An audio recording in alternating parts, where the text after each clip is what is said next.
Alright, everybody, welcome to episode 26.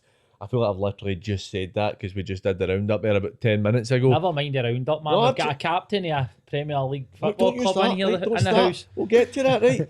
Right, we've got hundreds of good stuff that he's going to tell us. We're joined by Nicky Devlin, captain of Livingston, first Premier League football player, and it's come on a podcast. Nicky, we're delighted that you could come on. El Capitano, thanks for coming. Yeah, no, thanks. Thanks for having us on. And do you know what? I just want to thank you, right? And I'm sorry, I'm going to shoot you. I'm going to kill you right at the start here. Really thank you for that goal against Celtic last week, mate. I do appreciate that. Right. Nah, too soon. Still I'm too sorry, soon. mate. Still I'm too sorry. soon. Still too soon. No, I know. It was a top boy, Listen, man, didn't me and Nicky are West Part and Tumble I boys. know, We will I end know. up kicking your buzz. I know, right? Before we start, we'll start with our sponsor, is McTassos. Absolutely delighted that they're going to be sponsoring us for the rest of the year. One of the ones where it's easy for us because it's easily the best grub about. You had a McTassos? No, is it? You've got the ones at the Fort. Go to Fort. Right, Fort and Kelvinway. Mate, honestly, get an opportunity to go. See, Nicky knows it. Big Ange goes and that. Ange goes, Ange goes indeed. But get yourself down to Kelvinway and at the Fort. It's the best grub about. And see if you get a chance. I hope I'm going to pronounce this right. Baklava. That is so good, Doing man. all right there, Tas mate. gave us a wee bit the last time me and the missus were up, and it was class. But enough Since of they've that. sponsored us, mate, that's the only thing you're eating now because you get it for nothing. Man. Right, man. so Nicky, tell us a wee bit. Obviously, we've spoken about it before we started. I'm the odd one out here that didn't go to the same school as you and didn't play for West Park. How was it starting out at West Park as a youngster? Yeah, it was good. Listen, you're that age and stuff like that. You just everybody's just chasing the ball. But to be fair, you're no there's no really a. Don't want to say there's no structure to that day, but it's just it's just a laugh in it. Really, you're kind of playing with boys you're maybe in primary, whatever, 1 or 2, 3, whatever it is. So no, it was good though because it was like a good club. It was obviously local to me, kind of probably the biggest club local to me at the time. So it was good to kind of, as I say, just get started kind of playing football and that. And as I said, it wasn't too, obviously no serious at that age, but you're just almost kind of, as I said, just running a bit, chasing the ball. Everybody's chasing the ball and you're using the wee kind of tiny wee, like almost fun 4 goals or whatever it was, and you're just kind of, but it was good. I really enjoyed it. It was good, kind of good mates and that there. See, that's something that, because me and Dak are a wee bit older, that we never had. Aye, we never had like the fun falls or anything. Oh, we were a 8 and 9 year old fired at No, particularly for you being a goalie. It was the exact same as what Nicky said, man. We used to just throw a ball in the park. Aye, There was like go chase it. 35 people chasing the one ball. See, to be fair, see, even until you probably started playing, get up to 11-a-side age groups, even at 7-a-sides and that, most of it was kind of, either get to the best player or everybody just fucking ran. Everyone just ran about. I was a goalie, but I just used to be a poacher. But I used to I used to always go, he's just a poacher. Just letting you run away. No, you've ended up moving on to Hamilton again, quite local for you. Yeah. Hamilton are renowned for having a very good setup. They have done for maybe the last 15, 20 years. You've went in there. How did you find being in at Hamilton? It was good. Again, kind of really enjoyed it. That was kind of my first time being involved in like maybe something that was more kind of structured or whatever. I think I went in there probably under 12s-ish, under 12s, under 13s age group. And it was good. The coaches and that were really good. And don't get me wrong, you enjoyed playing with your pals at kind of boys club level and stuff like that, but you do feel you're starting to get probably a better understanding of the game or whatever, and improving. And it was good, as you said, the setup they're as good as probably most, to be honest with you, in Scotland in terms, especially bringing players through. I think when I first went there, that was just when like the MacArthur, I think Easton was there, the boy got moved to Burnley and that eventually. So they were starting to kind of, that was when they're almost just starting to produce like a lot of players. And listen, teams in Scotland have to do that. Like, no many teams in Scotland can buy players. Like, there's just no money. Like, most teams don't have money to go and spend on players, so they have to be able to produce. And like Hamilton for a long time were, the best at doing it, to be honest. Well, obviously you mentioned MacArthur and like Easton. That's who I grew up through the same age group as them, and they were always pretty good sides. Ziggy Gordon was in your team. Ziggy was in. How many boys for your team? Because obviously, like you look at Ziggy Gordon was the captain. Yeah. Then you're yourself, obviously captain at Livingston. Yeah. Was there any other boys for that team? I think from that team that went on to kind of play like senior games and that, the boy Scott Gibson. Mm-hmm. He played. I think he was actually captain of Queen's Park for quite a bit. Recently, he's played a lot of games for Queen's Park. I'm trying to think. I don't really think Ross Barber, who he's I think he plays with St. Cadoc's and that. He was at Toon and that. I think he played quite a few games one season for Kilmarnock in the Premier League and that. So it was a good, like, we were a good side as well, to be fair. It was always, listen, Celtic and Rangers at youth team levels were most of the time always better than everybody, but when we played them, like, we could kind of hold our own against them. It was just, as I said, mate, it was just a really good place to get better. And even if you don't break into the first team there, which a lot of players don't, you still you can feel yourself getting better. You know, it's a good place to kind of learn about football, because, as I said before, that it's just playing with your pals, really, aren't you? Like, what do you think about like Hamilton? Why do you think they're so successful at bringing in young players? I know they're going through a hard time now, and they're not doing very well in the Championship, but what do you think that it is that they can produce so many good young players? I think we were. I was speaking about it to somebody recently, and I don't know if it's just now recently. At the time, I wouldn't have known, but to get in to coach, even at like under 12s, 13, the lowest levels or lowest kind of age groups, like no certificates, but the qualifications that you need to have now is like everything's like you have to have at least your B license or at least your A license, and you know what I mean, to have that, you've obviously got top coaches, to be honest. Like, and I think a team like Hamilton, as I said, see, because you can't buy players, gets to a stage and they maybe play players in the first team that they wouldn't want to at the time. Like, they maybe don't feel they're ready, but they almost just have to play them, just because. Listen, they've not got anybody else, but they're working on a tight budget. They can't go and, as I said, sign players, and they maybe fast track players through a wee bit quicker than others. You know what I mean? I think as well, see, when you're 12 and 13, Nicky, I think that for young boys getting into Hamilton, this is just me speaking on the outside, I think that although the part and the surface and that might get a wee bit of a hard time, and we maybe speak about that when we speak about Livingston as well, but I think that, see, if you're 12 and 13 and you're walking in, you're training on that park, it's the stadium, and you're 12, 13, you're walking in and you're looking about and you're saying, wow, man, this is amazing and that, and you're just picturing yourself playing in the first team and that. I think that can work in your favour, because you're not going and training at a training ground and that. You're right in there, probably running about the dressing rooms and that and all, and just seeing what the whole environment's all about. So I think for them trying to get any young boys in, it's a good selling point for them. Well, it's like, obviously you made your debut very young, younger than most people do.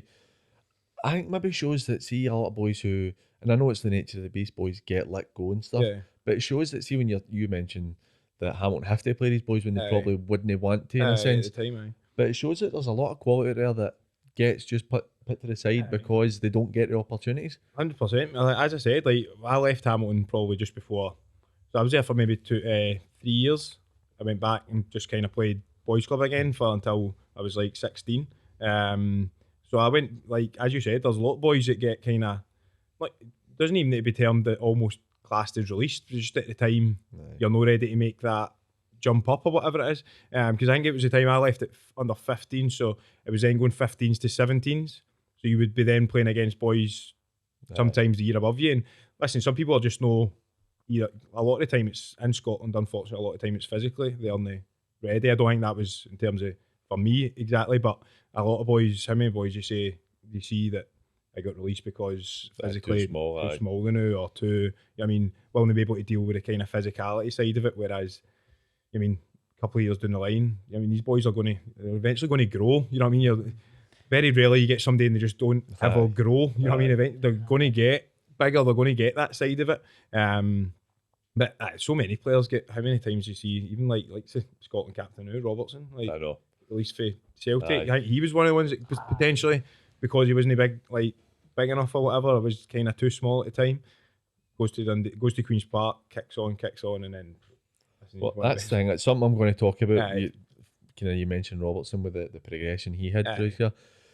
You've ended up at Drumchapel, which we were 17 at the time. 16, 17. So obviously, like, your dad's the manager at Drumchapel and he's been there forever, you know what I mean? And actually played for your dad at Drumchapel. He's a legend, isn't he? Charlie is, aye. I mean, and he's on heat. I played for a couple of games. A couple of my mates played with Drumchapel, and I played a couple of games when I was like 18 or something. Your dad. A team you've not played? No, I know, mate. I know.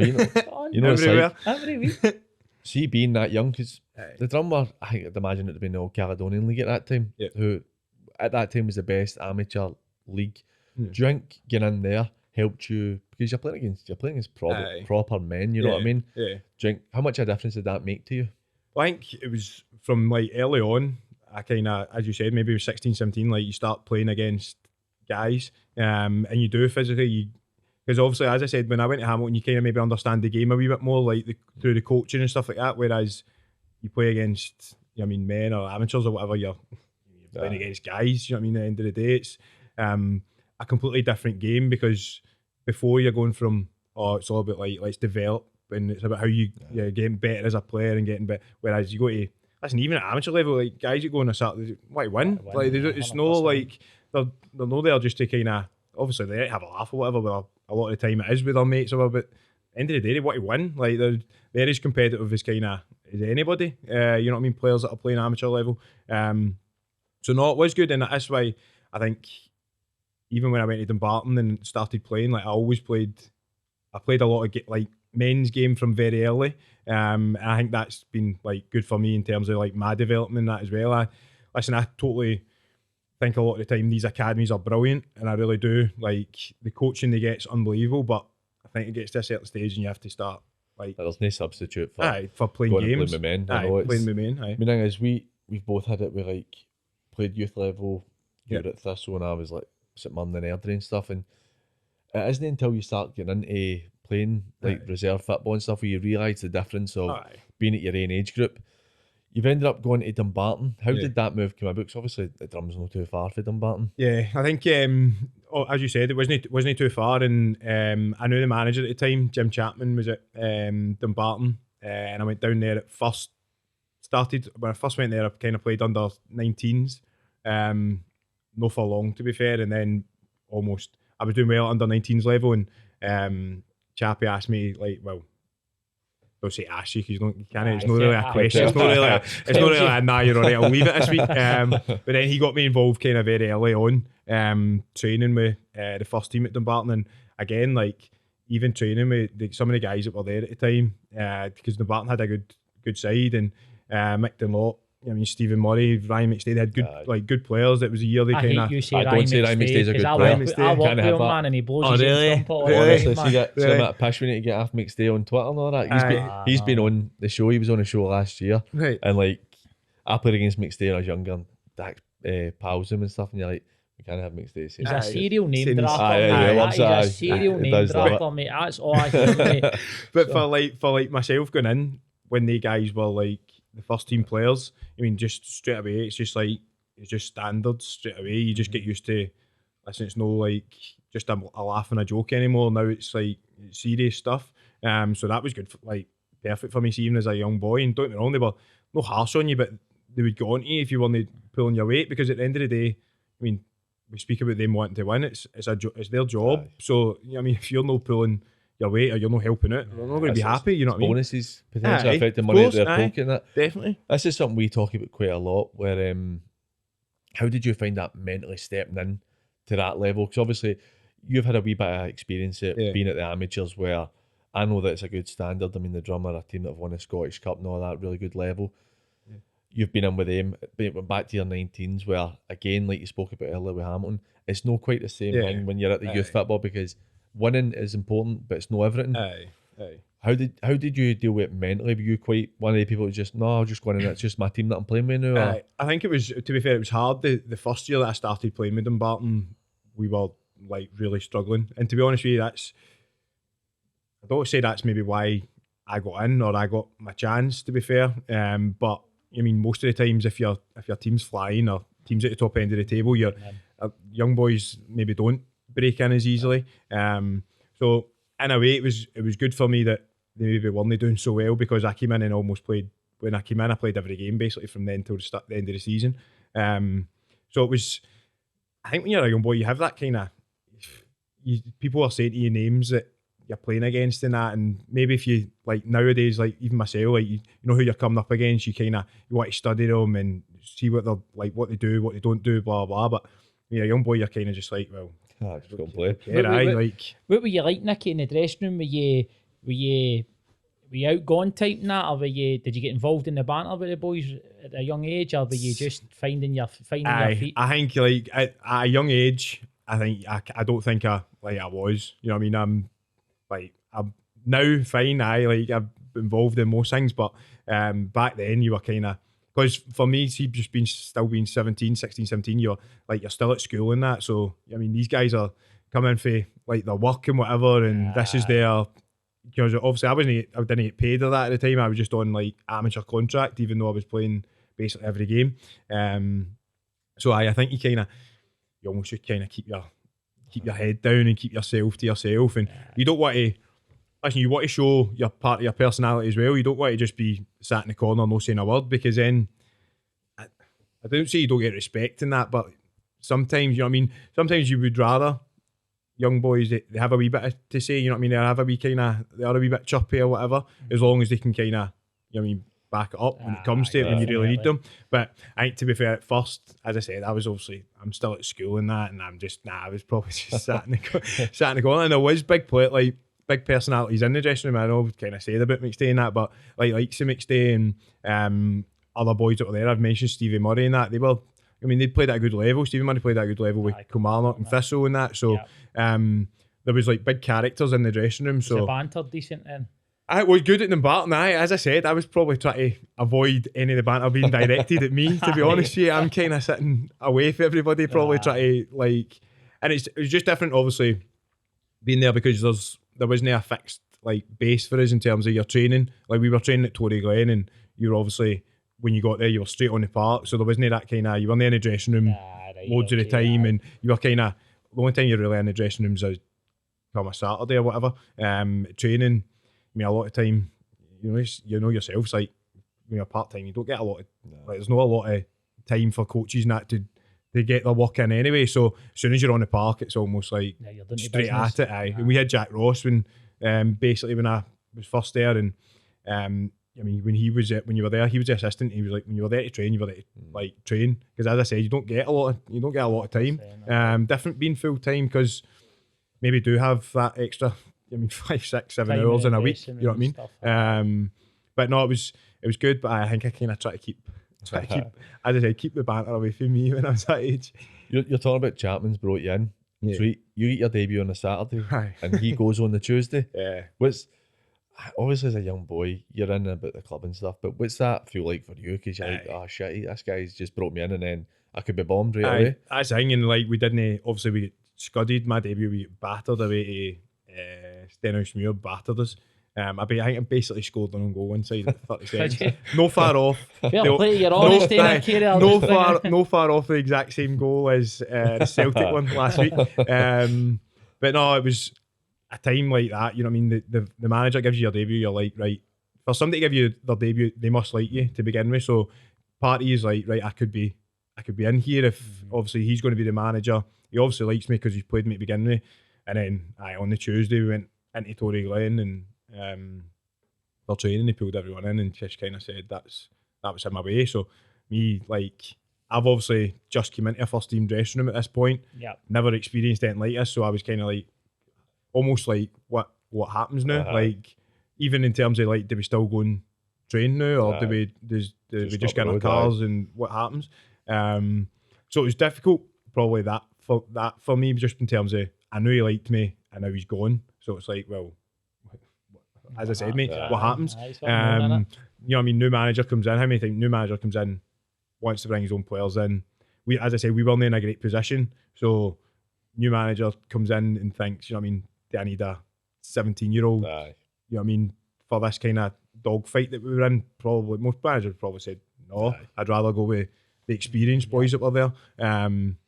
But you're just a wee bit just taken aback, and you don't know what to think, to be honest. You've got no previous experience to it, so it's the first time you've had to deal with it. I suppose that I've never really thought about it that way. You're saying, because at youth football, your manager's pretty much a manager for that season and stuff. And then we've all experienced it as juniors, where a manager's got a sack and he comes in and tells you, and you're kind of, it's that awkwardness of what the fuck happens next? Particularly being 17-year-old, you're like, do we train tonight? That's the thing. I had no experience in that at all. Even with before that, when I was at from Chapel, and that was just always my dad. So he was never going to sack. You know what I mean? He's not going to get sacked or that, but he's not going to leave his cell. You know what I mean? So I'd never been in any situation where during the season it is a change of manager. And you just always got that kind of, you've got that worry new manager comes in, he's not going to like me. And, I mean, It it is kinda- happens. You know what I mean? It does happen. It is kind of a weird phase when a new manager comes in, Aye. particularly mid-season. It is a bit Aye. awkward because everybody's a bit sceptical of them, and then you can tell that you want to impress at the same time. Aye. I don't know if you'll agree, Nicky, but you can always tell a manager right from probably the get-go, man. It's first a chat early doors, if man. he's going to be for you or not. Aye. I think you just You get a vibe, wouldn't aye, you? you do definitely. I think you can just tell if somebody's going to like suit you or no suit you, or if they're dead quiet, or would you rather listen. Some people would rather managers were quiet and they only said certain things at certain times. Other boys would rather, I mean, not a shouter on that, but like loud and not in your face. But you get that straight away. You can tell straight away if somebody's going to be for you. I remember having it at Colinning. Alan McTurk was your manager and he left, and a guy, Gary Falls, came in and Stevie Moore. So it was a bit weird. It was kind of, we were all sitting down in the club, and Stevie Moore comes in. Gary does his wee bit. Stevie's the assistant manager, and he says a wee bit. And we had a boy, centre half, who was played for us called Stephen Moore. Right. So Moore thought he would make a joke to kind of lighten up. And he's like, "Is that Stephen with a V or a PH?" And No good in milk. Stevie didn't know. No. And he just turned around and went, "There's always fucking one." And Aye. walked out the dressing room like, "That's a tone set. We get Aye, you relegated don't that know- year." Oh really? That's thing though. It's like even like stuff like that. Like a lot of time a lot of managers still want to be involved in like the banter or whatever that's happening in the dressing rooms. But when you manage that, you don't know where. Takes you a while to find out where's your what you can where's the push it line, to. where's the certain managers you can push not push a lot further, but will be involved a lot more. Other managers like don't want involved at all in it. You know what I mean? Even like when I was at Ayr, when I first went to Ayr, I had Marco. Mental. You know what I mean, he probably his problem. He wanted to be in it too. Like he wanted everything to know what was going on, and be involved in everything that was happening. Whereas you get other managers that, as I said, you just don't know where the line is to begin with, so it's difficult until you work out where the Until you lines know are. each other. Like I said, Adamson's came in. Yeah. It's been a hard season for you. How's that been your first season? Have you played quite well? I done well, to be fair. I had done well, and even though the team wasn't doing well, kind of felt like myself, especially for my first season involved in professional football, basically. I'd done well myself, and in the end we did do enough. We eventually kind of went away from the because it was the playoffs. Basically, we were in risk of going in the playoffs to go down. Basically, league that would have been so League One going down into League Two. And again, listen, probably playing in the playoffs for me at that age wouldn't have been probably been quite good for me in terms of like experience in that or being involved in that. But as from the club's point of view, like last thing you want to be doing is getting to the end of the season and risking, the threat of going down. You know what I mean? It's like nightmare for clubs to get relegated. For any clubs, It could be people's jobs, even involved 100%. in the club, not necessarily players, but it could be people's jobs. So it's a bit of pressure on players.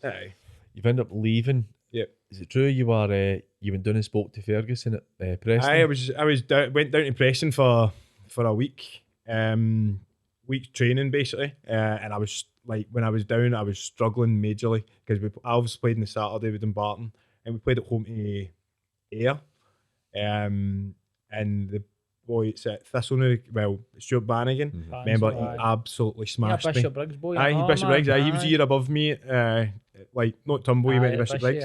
And I remember he smashed us, and my ankle was like swollen up. But it was like one of them. I was like, I'm at Dumbarton now. I can't get a chance to go down for a week to Preston. I can't no go down. So like went down. To be fair, it went well. The week that I was there went really well. And on the Friday, I was meant to play bounce game against. I think we were meant to play Bolton. And on the my dad and his mate had came down on the Friday just to obviously see the game and like speak to the manager, whatever was kind of going to happen from there. And they kind of pulled my dad in. They were like, we're not going to play him in the game basically on Friday. I think my dad's first thing was like, he's obviously no kind of thing. We didn't. Dan Ferguson basically said to him, he's like, we're not going to play because like we'd list him obviously on the team sheets and that as a trialist. He's like, we don't want Bolton to basically see him. He's like, we don't want them to see him and then come in. He was like, basically just said, he was like, what will it take? Because at the time up here, there was like stuff in the papers and that about, because I eventually went into Celtic for a week as well. And there was stuff up here that I was maybe either going to go Celtic or Rangers when I first started in 17. So I think he was kind of like, what will it take for him to sign down here? And my kind of dad was kind of like, he's like still at school. He's got, I think my biggest thing was like, I've got exams coming up and that, blah blah blah. So he was like, need to speak to his mum, stuff like that.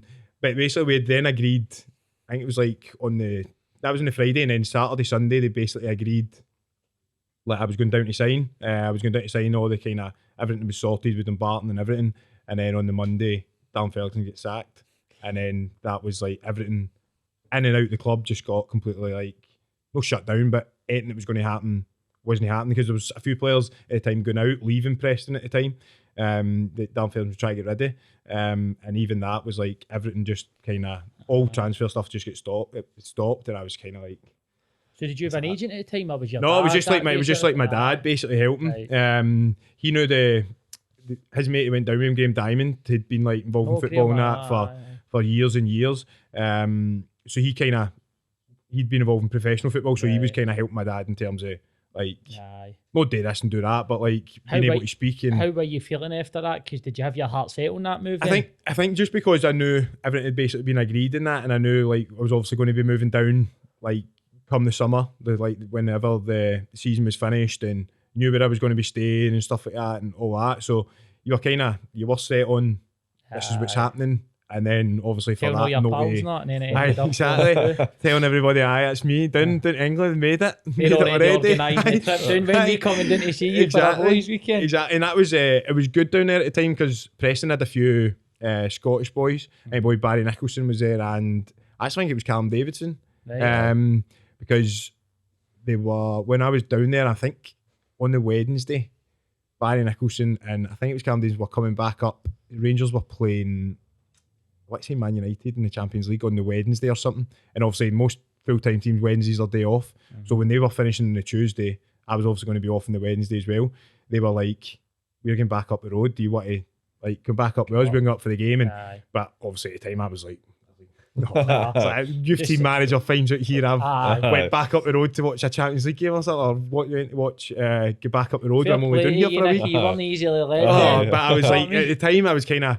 Part of you was like, we'll go back up and come back down, but it wouldn't have been good in terms of travelling back up to travel right back down the next day, like for for the sake of going up for a game or whatever. But it was good, as I said, there was a kind of good Scottish kind of boys there and stuff like that, which would have obviously helped me if I was actually able to. And even Dan Ferguson, he's no like, you're thinking right away, you're pure.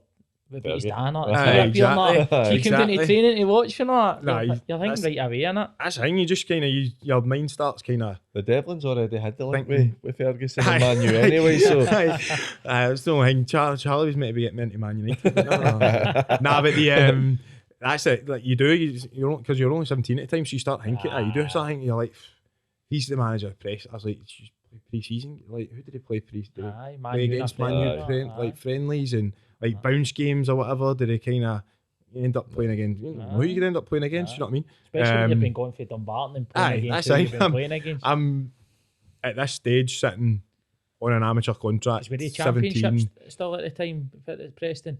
Preston, they were in the championship, and I think that's why like that championship down in England is just mental. To be honest, the teams that are in that, like you can go on a big clubs, particularly as well. You even look at League One and that, but like Sunderland and that. You look at the. You're still young, but the money's life-changing money down there. You know what I mean? It's that's the thing. I think it was like a big part of it was obviously being able to go down there. And we were speaking about it earlier. You just felt with the kind of the setup, everything they've got. You're down in England, like you're in a championship. You're going to get better, like straight away. Even if it doesn't, even you don't ever make an appearance for Preston or you don't ever break through, you know you're going to get better in the 2 or 3 years that you're going to like be there or whatever. So there was that kind of aspect of it as well. Like I go down there, and like as I said, necessarily don't need to become a first team player at Preston, but you could you'll get better. Somebody else down there potentially takes a chance, and listen, the amount of players down there that just go club to club, and just make an absolute earning fortune, thousands and thousands of pounds a week. Fair play. Yeah, I always take my hat off to, especially that you being at that age, and then basically committing to that and having the balls to go down and do that. You know what I mean? At a young age, because very difficult. I know it's Preston and it's not a million miles away from home, but Yeah. being that young and saying, right, I'm going to do this, I'm going to take a plunge. It's all right for people outside to say it's very, you very have to go, difficult. but Aye. You know what I mean? No, definitely. And like I was moving down there, and there was going to be. We was in a house. I think when I went down on trial, there was must have been about 12, 13, 14 boys in this one house. And it was a family. It was like 2 fans, like basically looked after 12 or 14, whatever it was. And I went down and I sit when I was on trial for the week. I was like one of the another trialist that was in there, a big French boy, and me and him like shared a room. And it was obviously like it was just 2 like single beds and that, and like this guy was an absolute like giant, and he was. I remember waking up in the morning one time. I've turned around and like his feet are like he's dangling. His feet are like dangling off the edge of this bed. And I'm just still kind of wee guy. I'm still only 17. Like, and I was like, I think he was meant to be like similar ages, and I was just kind of. How's he that? Like, how am I going to end up like competing with boys at like that size and that? You know what I mean? Feet dangling off the edge of the bed, and I was like, it's no obviously with Ferguson leaving, it's Chapman. Yeah, happened with Chapman as well. You end up going to Motherwell, so Stuart McCall was feeling quite brave to bring in and not get the sack. But how did the move to Motherwell come about? Was there anybody else that was interested at the time? Well, as I said, I went in to Celtic for a week. We were training. I just remember it was terrible weather, so we were in it indoor at Ravenscraig, and then nothing kind of like materialised from that, and then the Motherwell thing came up, and it was almost like because of what had happened at Preston and stuff like that, I was almost kind of like let's just like get something signed so I know, because at this stage I'm still applying to like universities and that for the summer. I'm still trying to like what am I actually going to what am I doing here? Am I staying doing education or that or whatever and getting an apprenticeship, or am I going to like go in somewhere full time? So with the Motherwell thing, I think don't get me wrong, at the time Motherwell were flying, so it was like a good club to go to. But when it came up, I was just like, let's just get that, like get it signed, like let me like know basically what I'm doing in the future on that. And as I say, it was like massive, like at the time, big club for me to go to kind of keep trying to get, you know what I mean, develop and stuff. You've suffered a bad injury there. It was your knee. You've kind of got quite unfortunate because Stephen Saunders was in the first team and he suffered quite a bad injury right after you, didn't he? Right at the same time, basically. Obviously, you're probably quite part of him and stuff, and you know one that may be injured, but we've all been there where it's like, this would have been a chance for me. See, before when I got, like the day I got injured and that, I wasn't even meant to be training. So we were, like the youth team there used to play your games on a Friday, and then on a Tuesday, because when I first went in, I'd started really well. To be fair, I was playing under 19s, but I was doing well. And on I think it was the Tuesday or the Wednesday, the first team were playing a bounce game, and Stuart McCall wanted me to play in the bounce game, and I spoke to the youth team manager. It was Gordon Young at the time, and we'd started the season really well in the league, and we were playing Celtic on the Friday, and Youngie said to me, he was like, just like, can I keep him like if the bounce game next week? Fine, but obviously we've got a big game like in terms of Friday, like whatever. So Stuart McCall was kind of like, right, that's fine. So I was meant to play in a game that day, bounce game. Ended up training and then like done my knee basically at training, and that was me for about 6 months or whatever it was. It's just your luck. It's just major your luck. You know what I mean? You can't those kind of things. Listen, I could have played in the game and got a worse injury. You know what I mean? You never know what could have happened, but. It was actually, I didn't even know that at the time. It was after Youngie was speaking to my dad, and he told my dad that, and I was kind of like, time when my dad told me, I was like still devastated. Do you know what I mean? I was like, Charlie, any chance, man? I feel it's the kind of sliding door moments, but you look, Ferguson doesn't get sacked for Preston. You're at Preston. I mean, granted, your career's turned out well anyway, but you're like, you could have been playing in the Championship. Because of that, it's put doubt in your mind. So you think, I just need to sign with Motherwell. They were like second in the league at the time, you know what I mean? You're like, it's no a bad move at all, but at the same time, you're like, I just need to get this done because of that. And then it leads to you getting injured. And it's quite hard. You've came back in. You've then got Steny and loan. Young player of the month when you were there as well. You've had some eventful career by the way, but by the time you're only about 18. That's the thing. I was still still young, and I think most players, see, to be fair, if you're going to get a bad injury, you're better off getting it when you're young, because you can still recover, you know what I mean? Whereas when you get bad injury when you're older, you're a lot harder to come back, you know what I mean? You can still, as a young boy, you can still kind of, you're still probably still growing in that as well, like try to fill out and whatever it is. So from that point of view, I kind of try and look at it as maybe I was a bit lucky I got my injury when I got my injury, and I was able to recover. I still had, obviously I just signed at Motherwell, so I still had like a year and 18 months basically, probably longer than that, left on a contract. And many players need to do injuries now, and come the summer they're out of contract, and clubs are like no responsibility anymore, you know what I mean? So I knew I was lucky enough to have that safety net in terms of I knew I was able to almost not take your time with your rehab, because you want to get back straight away, but there wasn't a rush for me to kind of get back and get back as soon as you can, because you need to start playing again. I had time like on my side, if you know what I mean. Particularly like, as you're older now, but you're 28 now, so you're an experienced player. You know what it's like when you're 17, you get that injury, you think, this is the end of the world.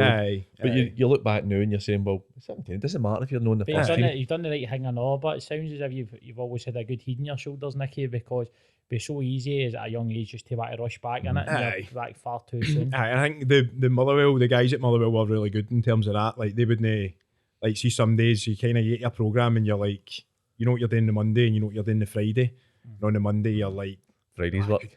Day, like, I could do these exercises I'm meant to do on Friday. And to be fair, they were good in terms of they were just like nah, like, it's not happening. It's not ready. Like, even though you just think 4 days time, you know what I mean? So it's not going to kill me now. If I can do it 4 days, I'll do it now. But they were just like, nah, it's not, like, you're not doing it. Like, you go through it step by step by step. And to be fair, that helped me when players need in it, but you really need somebody especially when you're young, because as I said, you're young, you probably don't even really understand about your injuries and that. You're just like, it's just a knee injury, like, feels alright today. Feel fine, you know what I mean? So like, even the now you get injuries and that, and it's always, for me, I'm always in the shower.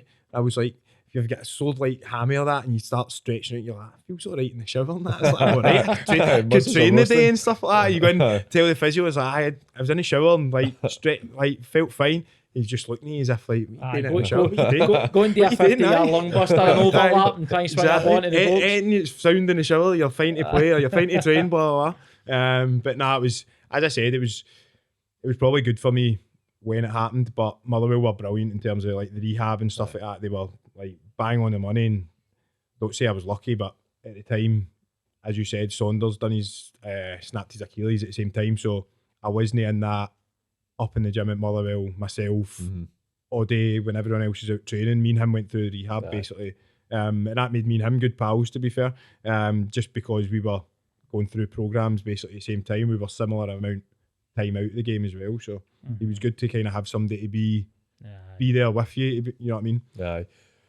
You've had your spell at Steny, went back, and then you've ended up going back to Dumbarton on loan. Ian Murray and Jack Ross. Ian Murray for me is one where I think he's done very well in management, and don't get me wrong, he's having a great season with Airdrie. I'm surprised he's no got a kind of necessarily a St Mirren type job or something, because he seems his progression's gone that way. He seems to be doing very well, and then Jack Ross, who's had a good career as well in management. What's it like learning by two guys like that when you're really young? It was good. You see, we were speaking about earlier about managers coming in. I remember, because when I first went back, Ian Murray wasn't. He was coming in. He came in about a week after I went in. Another manager left after you just went in. The old manager, so Alan Adamson, the first one, well, my second manager at Dumbarton left just as I went back. So again, like, honestly, you rack it up the amount of managers I went through, I swear.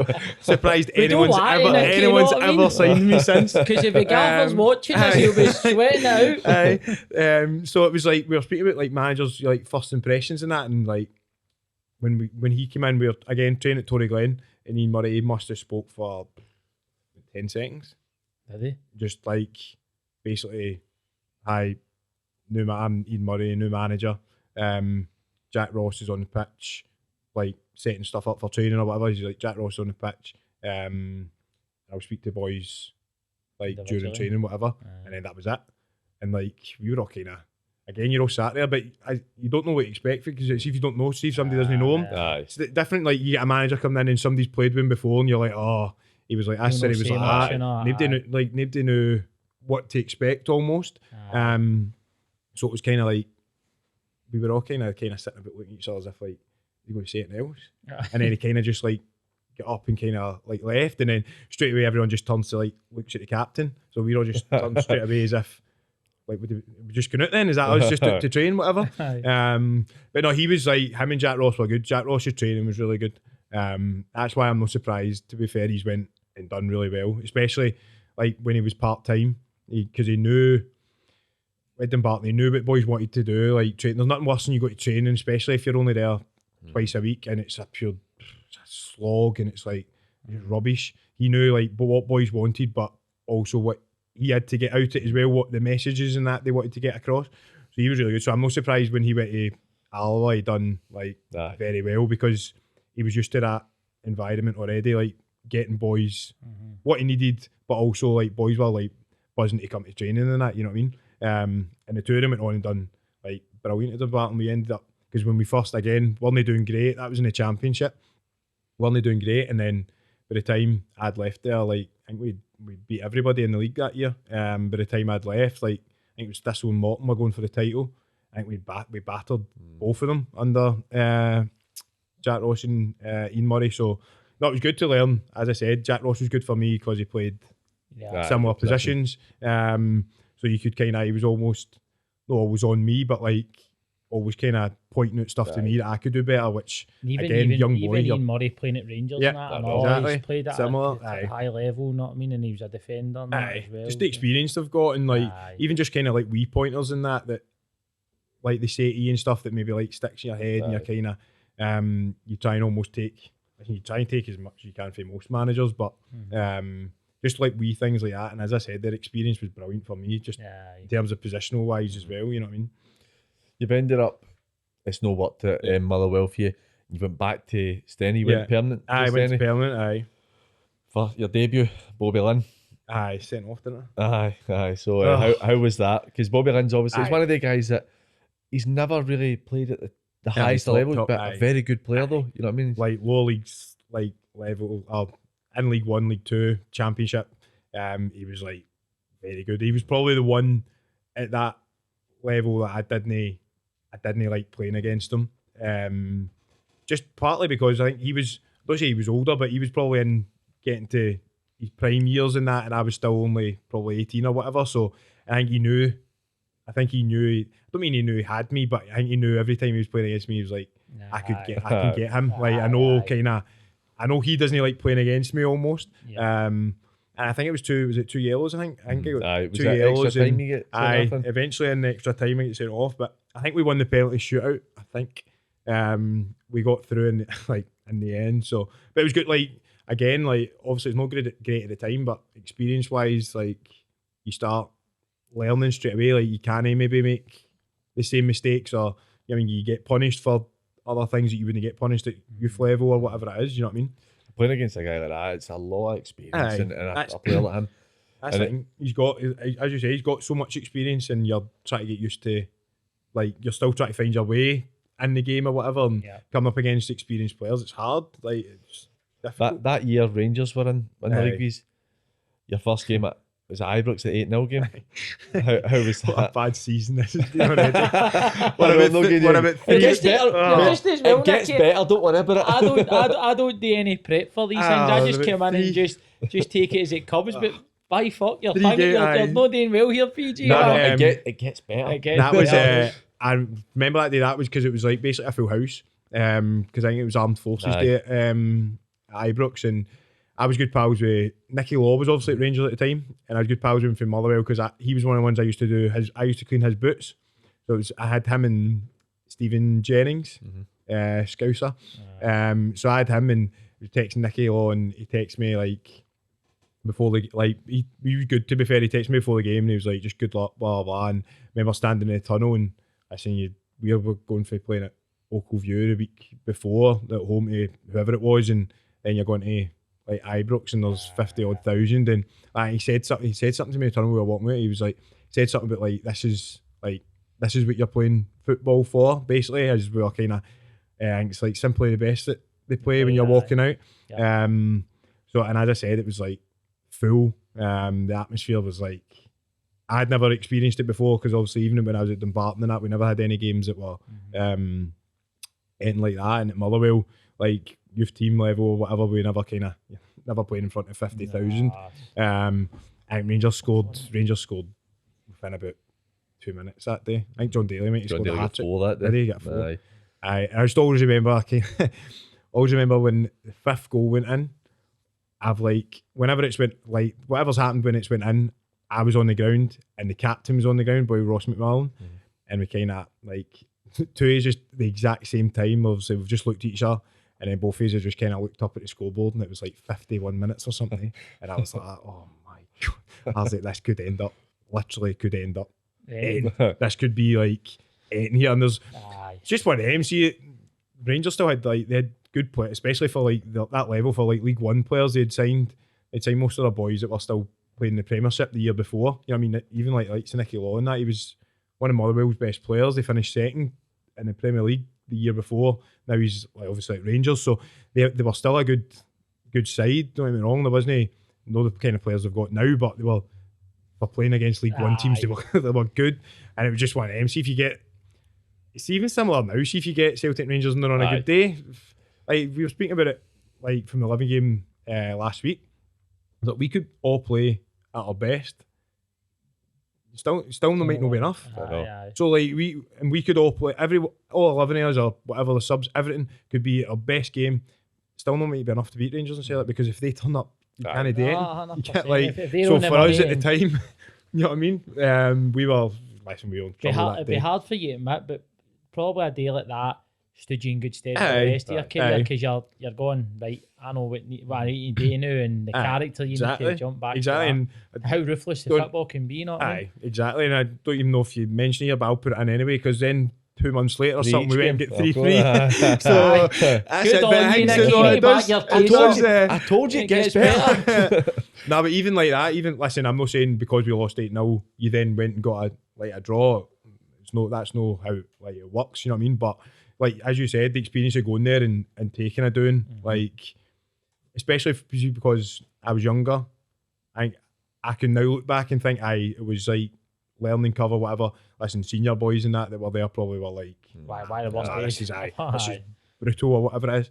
You still look back and say it was a terrible result for us, and they'll say it was brutal. But for a younger boy, I think you can potentially look at it and think, I've probably grown from that. You do learn from it. That's the thing, you're very experienced at playing against Celtic and Rangers now, because you've done it multiple times at Parkhead and Ibrox.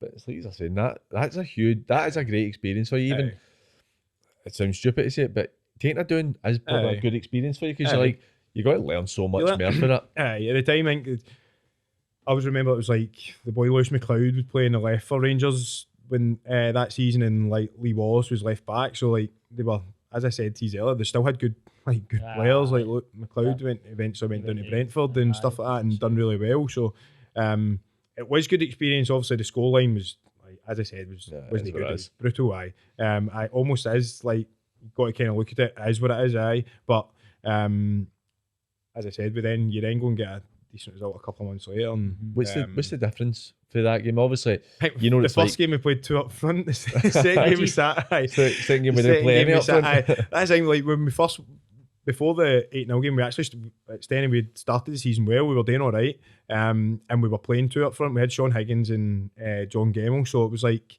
we had 2 like strikers, if you know what I mean. So the manager went there at the time and was like, wanted to kind of have a go, and as I said, did he walk out? We didn't really have a go at anything. But then, as you said, you learn from it. You kind of happened to better sides. That's the thing. Like even like Hamilton get beat 8-0 for him in the Premier League. You know what I mean? So exactly. As I said, see if you turn up and Celtic and Rangers are at it. A lot of times, not really anything you can do. They're better.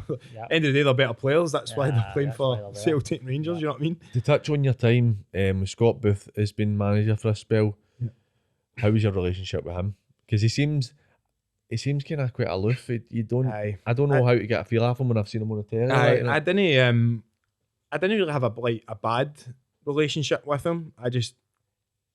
He just wasn't for me, to be honest with you. I even like small, I think the first day he came in and it was like you do like repossession boxes and that, and there's like 3 boxes or whatever it is, 6v2s, 72s, what it was, and like he would say he was like a Premier League, like Bundesliga, and then like Champions League, and then everyone was kind of like a wee bit kind of condescending. It's a bit cringy, kind of like, and then it would be like he was like you'd start and then within about 5 seconds like stop.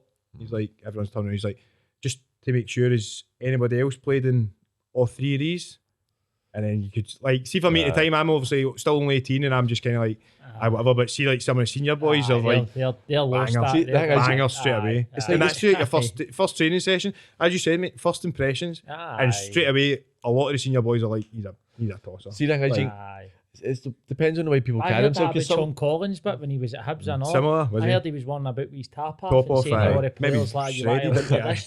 See the You know what I mean? You do that, you're like right away. Running in pre-season, he's up the front, running. I'm like, off. That's class. The Martin deliver up at the front. No. Do you know who was though? Kenny Black. Oh, Jesus. Blackie was my manager at the reserves at Airdrie. Unbelievable, wasn't him and Stuart McCall's pre-season was like a shambles, but you couldn't actually moan because Kenny Black would do everything. So you're looking and you're dying, like blowing at your arse, and you're wanting to, no say to senior boys and that, but like you're kind of like looking about as if everyone else blowing, he's up the front like fresh as it. His warm-ups used to take about 50 minutes. Just do laps of the DL, like the whole way around the sides of the DL would take forever, but he was fit as it as well. He was a manager at the reserves and I was there, so I was like 15, 16, and he used to come in his slips and all that, just like pure bout and pure. But he was good. He was good. Every morning he would do like laps of like Fir Park, and then if you were up in the gym like early to do kind of like obviously when I was up doing like rehab and stuff like that, he was up there himself, just like stage sit-ups, like side sit-ups. He loves side sit-ups, I swear. Get the obliques. Honestly, he just kept all the time. But he was just. But see, you're saying that way. Blackie wasn't overly the type for that, for what I remember, but he had a certain way about himself when he talked about Collins and Booth. See, certain guys can get away with that stuff because everybody gets the joke in it. It's like, granted, I played at a really good level, but I'm only having a joke with here. I imagine it could be quite. I don't think it helped with Scott Booth as well, because the manager had left. Everybody really liked him, like Marty Corrigan. Like everybody was like, we think we were like, because we started the season really well and then we tailed off roughly about Christmas time. But we were still, I think we were in the semi-finals of the Challenge Cup. I think we were like 3 points off playoffs still, so we were still right there. So everyone was kind of still gutted he had left, and then it was just two completely different, and it was one of them, like, as I said, first impressions. I'm 18, so I'm kind of like, right, okay, like, he's giving it that kind of shout, whatever, but as I say, some of the senior boys straight away like, no chance. They're the ones you need to get on side. You need it major. And it felt within the first training session, it was the opposite. They went the other way. So I don't know. He played me a lot, and then get to the end of the season, and then just stopped playing me, and then got as I say, got to that end of that season and kind of went separate ways. But he was, as I said, I didn't have like a bad. I didn't dislike him or anything like that. I was just like, it was probably just better for me to leave. I just wasn't going to, like, we weren't going to go on, to be honest with you. And most of that team all left, to be honest with you. There was massive changes at Steny that year. Well, then you go to Ayr United, and then you've got Marco, who is not the same type of character. But no. I think Marco made his debut for Kilmarnock at 15 and stuff, like quality player. McStay told me a story about him and I think it was Marco with him and Kearney, aye. Kearney story, aye. One about with pints of piss and all that. Kearney, honestly, see him. He drank it, no? He ended up. Kearney was one of the ones that eventually came to Ayr when I was at Ayr. See, I've never met somebody like that. I've told this story on the podcast before. Right? Kearney was here above me at school, and I was in first year.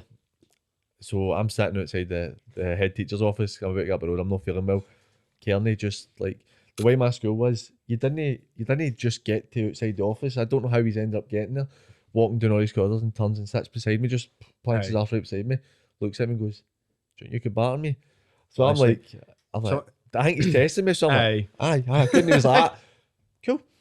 Just started talking to us. Done. What has happened here? He honestly was just like, the boys used to be on him something awful with I was going to say Livy at Ayr, just because like he was just like some of the stuff he'd do, you're just like, really, what are you doing? They used to talk about this, like having this big massive house all the time. That's all he would speak about.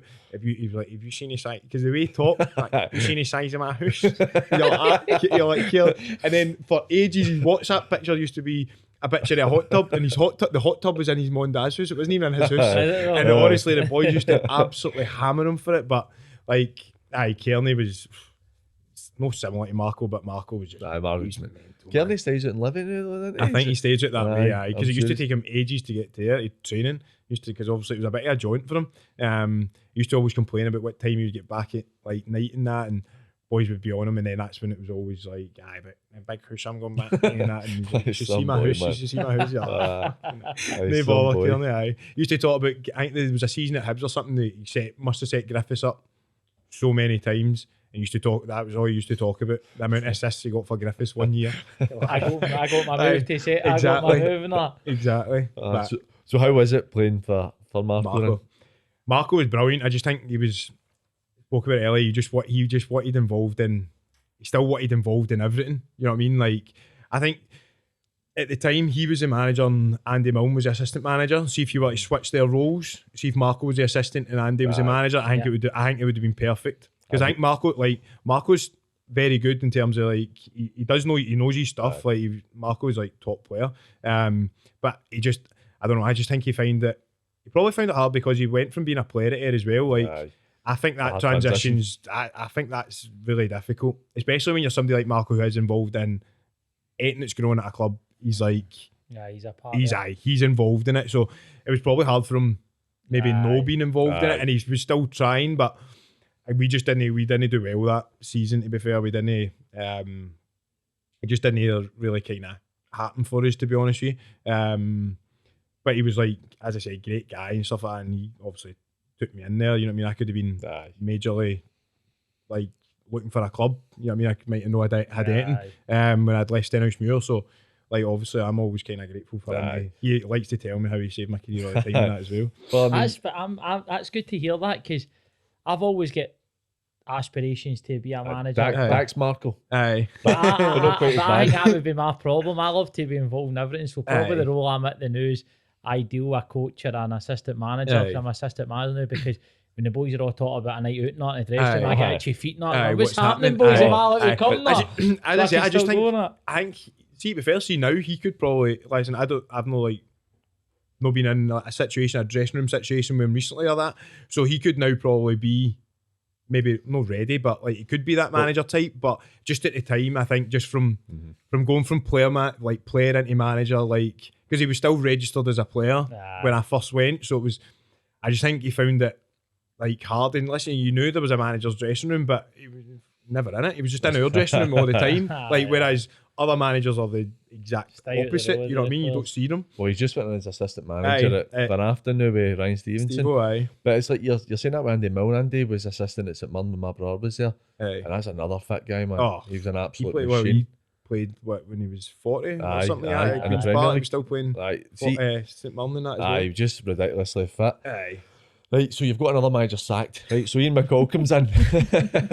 Oh, man. You end up getting made club captain. Right, I feel like you should be about 40 by the time that you've got to this stage. I know, see if you're talking to say you're 18 and I was still a young boy, I'm going to end up falling in the flare. I must have, before like Ian McCall came in, I'm probably 20, and I've genuinely went through about. You went through the hard school, Nicky. That's why we spoke about Andy Robertson. That's what I was going to bring that back to. About 6, 7 probably managers. And I'm still 20. So I was like, I've almost thought like McCall's got to come in here. He's got to try and punt me. He's a 20-year-old when people are losing their jobs. Nicky's like the young boys. Brand new lads. I'm on my 6th one. We'll be fine. Don't worry about it. But he came in. He was brilliant for me. You know what I mean? He was class for me. So I know Ian McCall's very probably either like him or he has a kind of Marmite kind of reputation. He's definitely, that's what he is. But that's probably why he's had like success in that as well. Like he's very good at what he does, and I can understand why some people don't like that. You know what I mean? But he was brilliant for me. How's the conversation go with you getting in and him saying you're going to be captain? It was weird actually, because it was like I'd basically agreed to like sign another year, and then he just kind of threw it in at the end of the conversation. He just kind of threw it in. He didn't even I don't even think he kind of asked me. I think he just said, he was like, right, you need to go and do press. I was like, right, when you were at Ayr at the time, you didn't really do a lot of press like that. And I was like, the kind of, you knew the one guy almost doing an Ayrshire that done all the covered Ayr games. So I was like, is it just him? He kind of went, and there was like 3 or 4. And I was kind of like, what's happening here? And then he was like, oh, by the way, you're like the captain this year. And I was kind of like, right, okay, any bodies, right. And then you go and kind of do the interviews or whatever you had to go and do, but you went and spoke to the press and that, and all their questions were about being captain and that. You're still probably trying to process it almost, because as I said, it was just like I don't mean a throwaway comment, but it was just like, just flung it in right at the end, like you'd already agreed to sign, and then it was just like, by the way, you're the captain this year. And I was like, right sound, okay. Right, fine, fair enough, That was quite a good year for you. Now, since we're having a lot of good and bad for you so far, I'm going to go with your debut at Dumbarton. Your debut, you get sent off against Bobby Lynn, and then your debut as captain, he's get beat 3-0 Albion Rovers. But it ends well. It gets better. Stranraer in the playoffs. Can I fling that one in? I was suspended that day. I was going to I was say. suspended. I was suspended. I was going to say. To be fair, that was because like I was actually speaking about that game not long ago, because me and the boy Craig Moore, who just signed for Darvel recently. He was at Motherwell. He was still at Motherwell at the time, and I knew McCall was like trying to sign him, and he said to me, he was like, what's it like? What's Ayr like? Blah blah. And I was like, you know what it's like, mate. See when somebody asks you what it's like, and if you want them to sign, that's always good. You tell them everything's brilliant. I was like, manager will really like you. It'll be brilliant. Blah blah. And in the first game, I think he came injured, or he came by the time he signed, it wasn't in time for that game. And like me and him were like, we're at Cliftonville. Cliftonville, is it? Cliftonville. Clifton Hill. Is it Clifton Hill? Clifton. Confused myself. Whatever it was. And the opposite side of like where the stand is. So the stand that basically you can't like fans aren't allowed to go to that now. And me and him were there, and I said it was like just went 1-0, 2-0, 3, and then he's like, I could feel him turning and looking at me as if like, what's happening here? And it was getting towards the end of the game, and like obviously we were trying to get the ball back and play quickly because we're like getting scudded. And McCall's like turned around to us because we're in this stand. It's just us two in this stand, and he's like spread yourselves out, because if the ball went in there, it wasn't coming back in for about 5 minutes. I could just see Murray looking at me as if like, he's saying that he is. He's telling me, McCall's telling me to go that side, Murray go that side. The ball goes in the stand, run and get it and get it back in. And I was like, you could just feel Murray as if like, because I think he had a few options of going different places on loan or whatever, and he's like, eventually came there, and he must have been like, what's happening? What's going on? And I was just like, Nicky, please go back. I was like, please get better than this, man. Please. I thought that, like when that first happened, like because we'd signed a lot of new players, and we'd signed like good players, but you get beat 3-0 in the first game. You're kind of, I was like, it can't be another season like the year before. I was like, can't it be bothered again? Over the team we've got. But as you said, thankfully got a lot better than the first game anyway.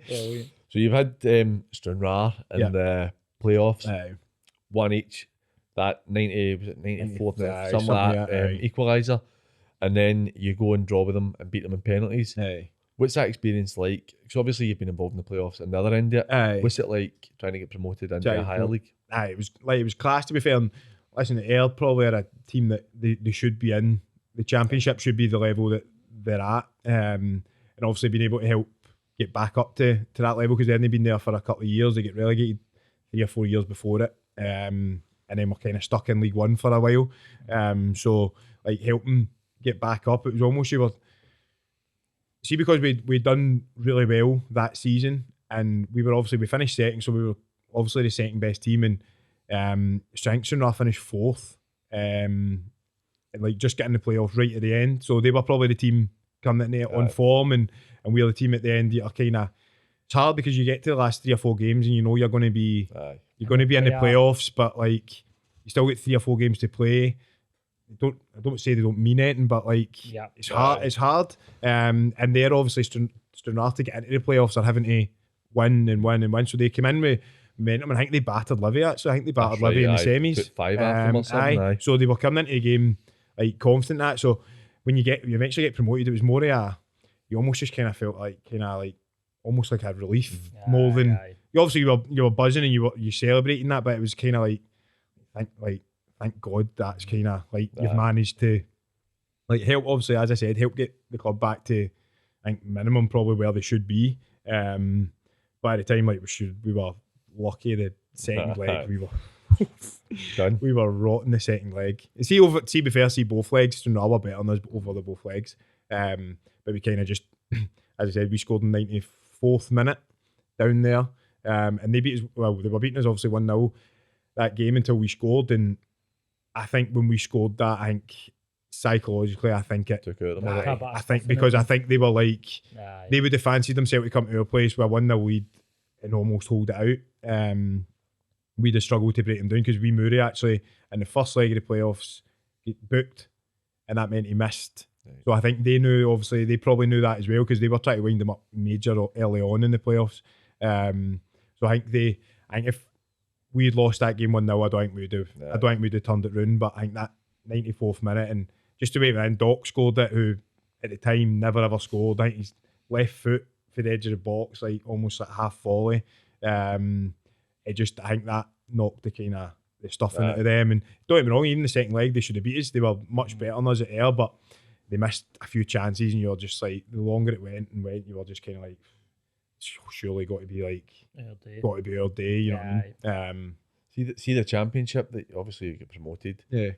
I was looking at the table. Yeah. That was a ridiculously. I mean, I know he's got relegated the next year, and it was obviously difficult. Yeah. Hibs, Dundee United, St Mirren, Falkirk when they were a good side under Dunfermline. Yeah.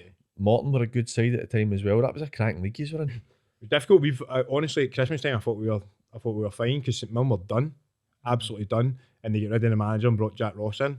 And the second half of the season they had more points than Hibs, and Hibs won the league. So like they came late in an ordinary season. We'd have probably been fine. You're looking at worst case scenario. Christmas time we're looking at worst case scenario. You're probably going to might be second bottom. You might need to be in the playoffs, but I mean you take staying up. You know what I mean, that way in the playoffs for like your first season back in the championship. But then as I said, like St Mirren after Christmas, just like Jack Ross's team just kind of, and then they didn't sign many players the next season and they won the league the next year. So that second half of the season they were like very good, and we just kind of like were just like stuttering along, to be honest with you. We weren't kind of putting runs together or getting 2-3 wins that would have took you to it. But it was hard to do that, as you said. Some of the teams that were in it was like Hibs were very good that year. Dundee United were decent side, as you said. There's 3 or 4. You know what it's like as well. See, when you're in that position and you're losing games, you kind of get into the habit of losing games, and it does sound daft. Where you end up, there's times where like, you're talking about Stranraer losing that goal, probably not to stuff them. There's times you'll have been the Tapa teams, and you lose a goal, and you're like, that's us. That's us. We can't recover. Like most managers probably talk about it, like winning being a habit and that, but as you said, losing's just it's hard. It's just you know what I mean. It's hard to get out that. You know what I mean. And you're not turning up expecting to lose, but like you're turning up for games and it's just one of them. You just feel everything's when you go a goal down, everything's against. You feel everything's against you, like, and you start probably making up in your head that, you know what I mean, the referee's not presenting the day, or like you start trying to question everything. 100%. Whereas like, and it's just because, as I say, it's just because you're on that run, and it just happens. To be fair, that's any level. You know what I mean? You win loads of games.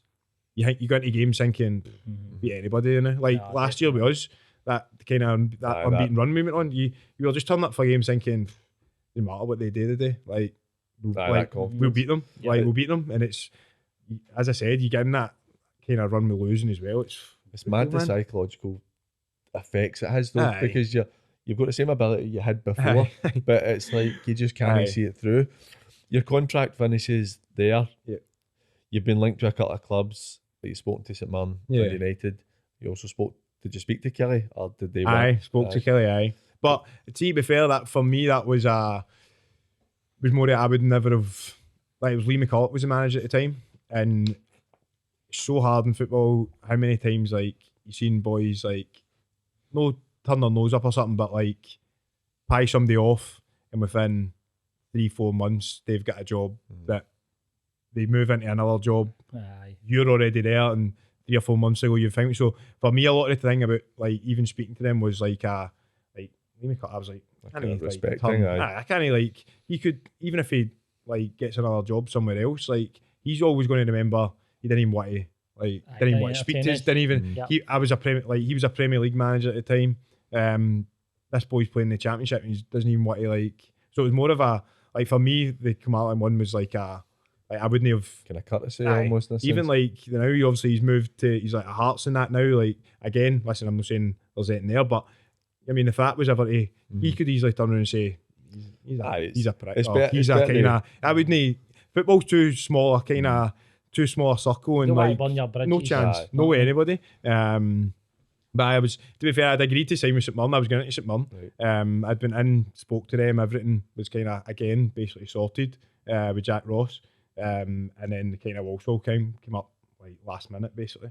That's quite left field, Walsall, wasn't it? Walsall, How that came out? mad. I think it was at the time because they signed the left back Luke Leahy from Falkirk. Aye. So it was, they were up watching Luke Leahy, and you were playing, and we were playing against Falkirk one of the times, and obviously that's what it basically came through, and went down and met them, and I think we met them in like a hotel in Carlisle and stuff like that, and basically everything got sorted first day or whatever it is, for that kind of right there and then everything basically got sorted. And remember like the manager at the time when he went down, when I went down to meet him, like he sat, like him and the assistant, the goalie coach, both sat like just pints of Guinness, just pints of Guinness, and that was kind of like, but it was good for me just in terms of like made me kind of like relax a wee bit, you know what I mean? It wasn't like a pure, because I'd never been involved in like moving like from a club like that to like from Ayr to like a bigger club and stuff like that. I'd always kind of been like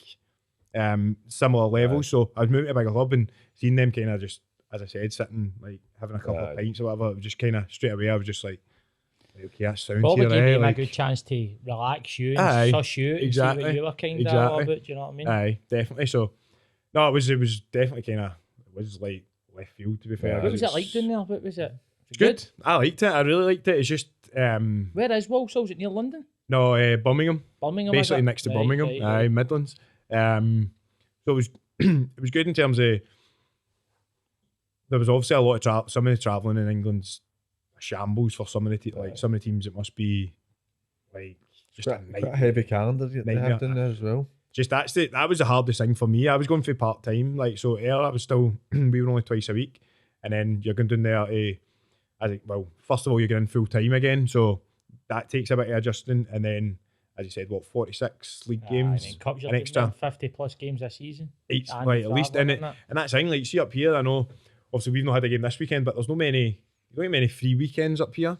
So, and you play however many games down there. There's an extra 10, 12 games, so it's 10, 12 Tuesday nights. They basically, you know what I mean? Play midweek right from the get-go, don't they? Most of the time it's like midweek, and as I said, like being at Walsall, you weren't too bad in terms of you were like central, so you're like in the Midlands, so there wasn't too many overnighters like travelling wise, but some of the team, like you play with Carlisle or you play with like Plymouth or something like that. The country, like incredible the travelling, man. You're saying that you went for part time, two kind of training sessions a week.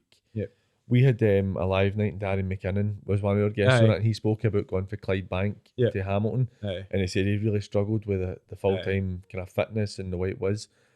How were you stepping into that level at first? No, I think you almost like the first like 10 games, first couple of months of that, you kind of almost a buzzy. It still just gets you through in that, but eventually you eventually then, for me it was like I kind of not hit a wall, but your performances start, and you maybe start picking up like wee like niggles and that. And I know I've had a couple of bad knee injuries, but I've never been one to have like been out for like 2 weeks with like this or sore groins, and I've never really had that. But you start like picking up kind of wee niggles and that. It's just your body. Listen, I was like, when I was at Ayr, I was coaching an academy, so I was going to schools like, listen, most of it was like babysitting you with like primary ones and twos, and some of the classes were even like the nursery classes and stuff like that. So it was like they didn't know what football was. Do you know what I mean? They just wanted to run about in wee circles and that. So you went for that to then training every day, and as you said, like earlier, some of the teams in League One you're coming up against were like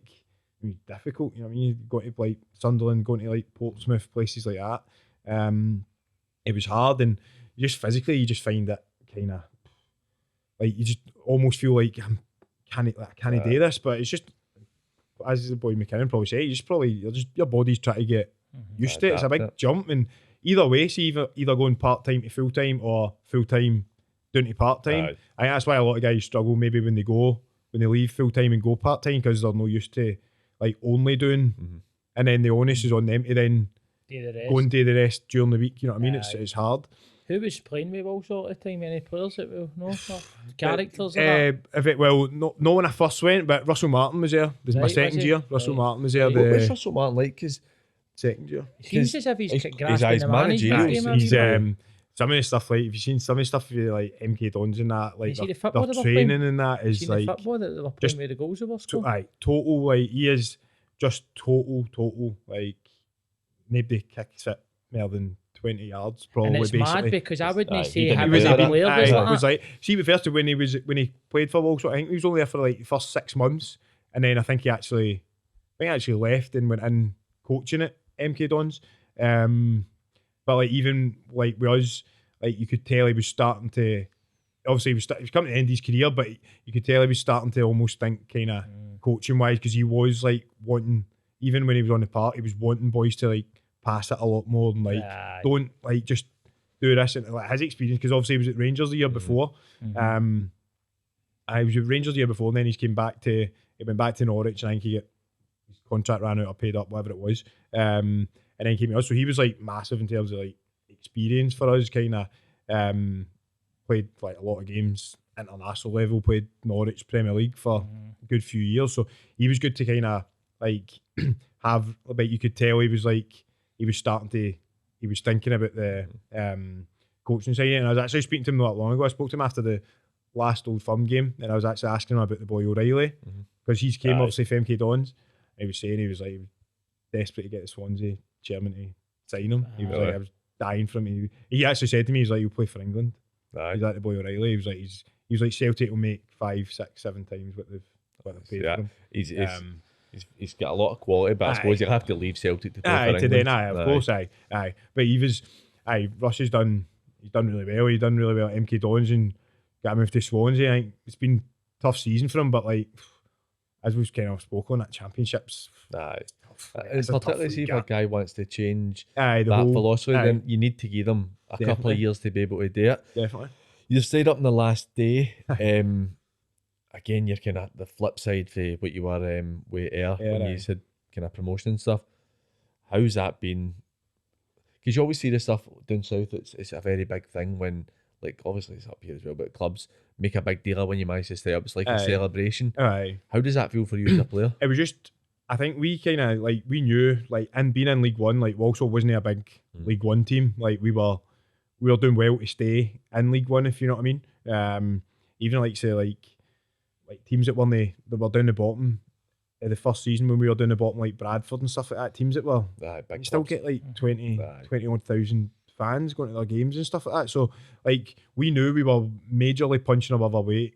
Like the players knew that. I think that was a big kind of issue, not issue, but like the fans wanted you to be up near the top end, because a couple of seasons before Dean Smith was the manager, and they had a like right good side, and they lost promotion out in the last day, and then they lost in the playoffs. And I think from that it probably didn't help the next few years at Walsall, because it was almost like that's the bar now. Like similarly, probably like even so like Leicester when they won the league. I think Leicester won the league, and then within 5 months that manager's not in a job because they're not doing as well. It's like so it was almost felt like there was not a constant battle, but like fans wanted a lot more than what was happening. But like teams in that league were paying like crazy money, and we were like Sunderland and Portsmouth, even like Sunderland's and stuff like that. Sunderland they were like, I don't say mid-table, they were like playoffs area. They weren't ever like Aye, right the up top, at the running away top. with You it, know what I mean? aye, So aye. there was some like Portsmouth and that was some like big teams in that league, and we knew when we got to the end of the season if we'd stayed up, like we would have had a good season. And it's one of them. It's you don't want to celebrate like scraping by, but like sometimes it's like well that's where we should be. financially You good know for what I mean? the club Of and course. all, you know. I think like boys that were under contract, you know, a lot of times down there you're probably about 50. Some of the teams are like 50%, and as you know, if you're under contract, you're staying the next season. You know what I mean? There's no unless somebody's coming in to buy you, you're on 50% of your wages for the year before. Like so, as you said, you don't want to celebrate being the fifth or sixth worst team in the league, but if you're thinking about it with your wallet or you're thinking about stuff like that, you're like, aye. Again, people on the losing their jobs and Aye, stuff, which exactly. is important. Exactly. The next season, Yeah. you go down, Aye. draw with Shrewsbury. Who is that? A Last- derby game down Aye, there? that was just like basically closest team to you. Aye. It's quite a hard one to take, I'd imagine, after that. Because they had a good season as well, and they were in the playoffs, and I think they knew they were basically in the playoffs before the game, and I think there was 2 spaces left to go down in terms of you would have finished third or fourth bottom, and I think there was about 4 or 5 different teams, so it was like even if we'd won, we needed other stuff to go our way basically. But aye, losing obviously because it was a derby and that as well, and you've still got the chance of staying up. We had like Walsall, they took like a big like travelling support that day, and that was just it was just difficult just because listen, you get relegated, but you relegated at the club's rivals as well. So I mean, they're not the players, but their fans are celebrating a draw like mad. You know what I mean? Because they know like the concept, like they know what it does to us basically. So it was difficult, but again, like the teams that were in the league at the time, like where we underachieve, like I don't really know if we did, to be honest with you. I don't think we were.